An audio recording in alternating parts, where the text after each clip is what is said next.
Imagine stepping into a thick, ancient forest where the trees block out most of the sunlight, and every little sound could mean your next meal, or your last breath.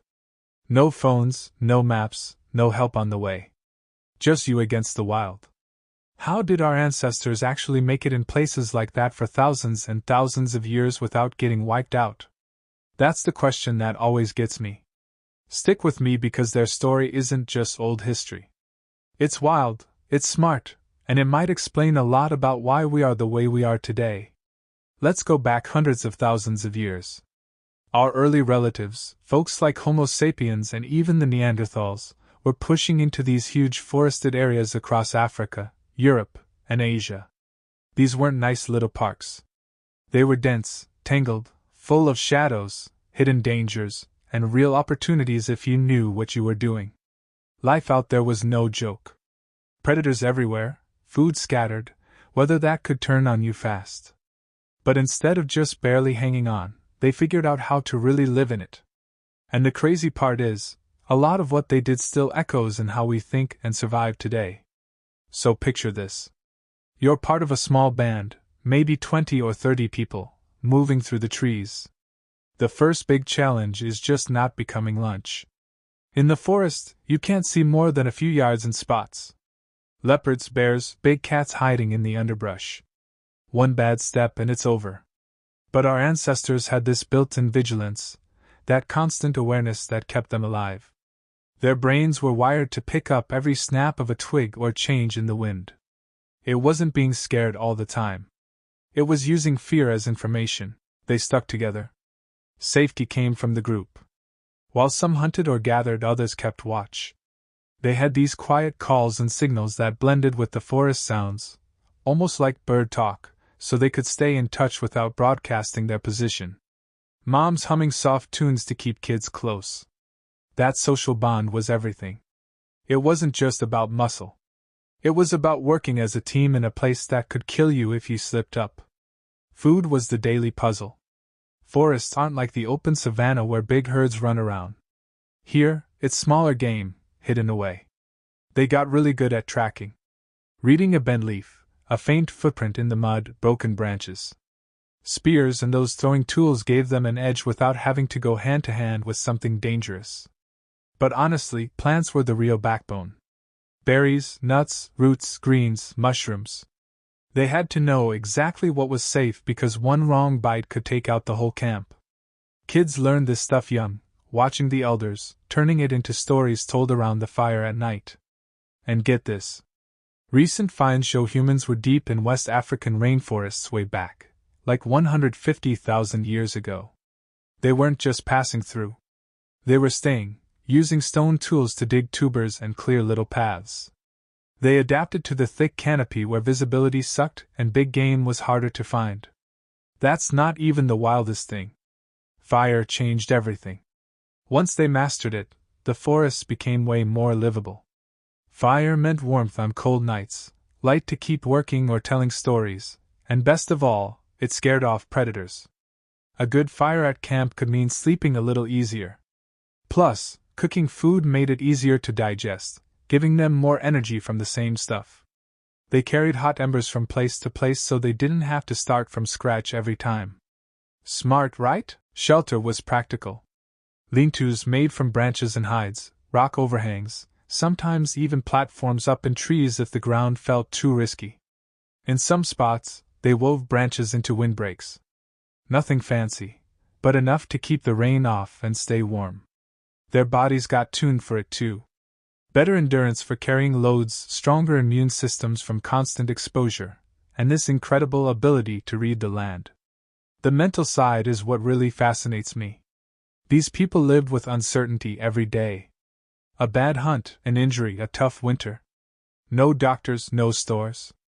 But they built ways to handle it. Stories around the fire weren't just fun.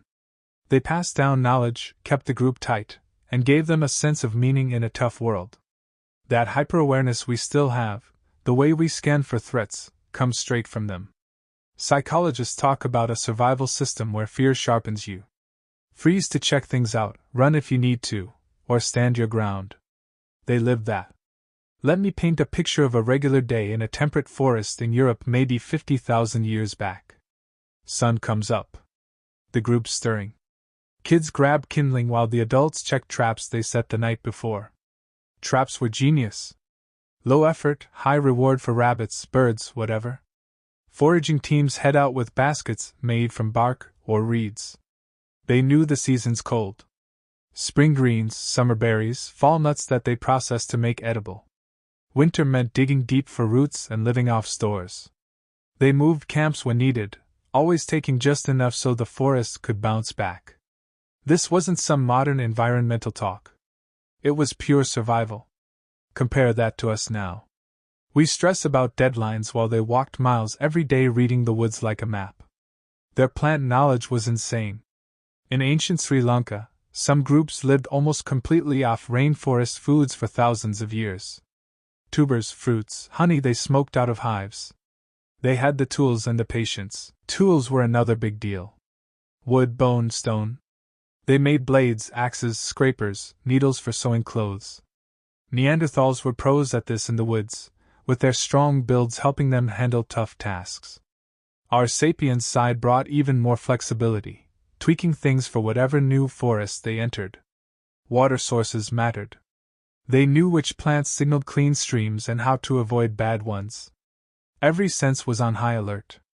Taste, smell, the feel of the air. Nothing wasted. A deer gave meat, hide for clothes, sinew for cord, bones for tools.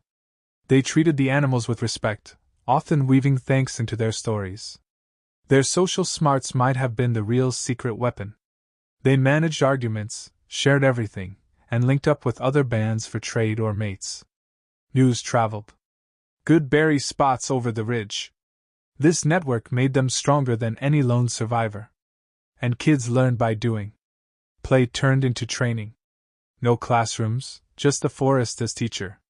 What blows my mind is how they shaped the land sometimes.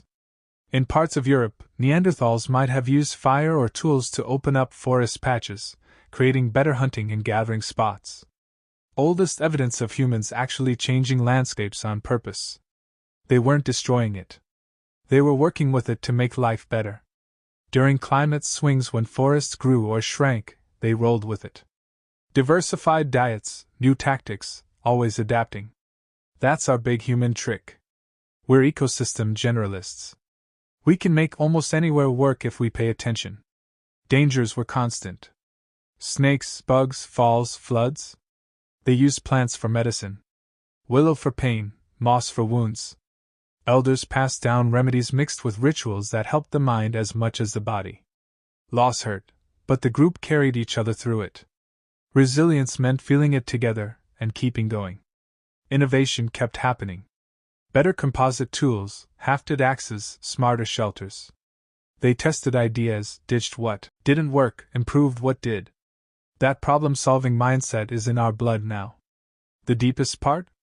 They didn't just survive the forest. They became part of it. Their knowledge, their rhythms, their connection to the land shaped who we are. When you walk in the woods today and feel that mix of calm and alertness, that's ancient wiring kicking in. Forests lowered their stress in a way, even as they challenged them. Near the end, as things shifted with new climates and groups, some of these forest ways started changing. But the core stayed. Observe, adapt, cooperate, remember. That's what let them thrive where others might not. So yeah, their story hits different when you think about our own messy world. We've got our versions of dense forests. Challenges that feel overwhelming. But remembering them reminds us to stay sharp, lean on each other, respect the balance, and keep learning. Next time you're out in nature, or even just feeling lost in life, think about those ancestors under the canopy. They made it. And they left us the tools to do the same. The woods are still teaching if we're willing to listen. What do you think you'd do in their shoes? Let me know down below.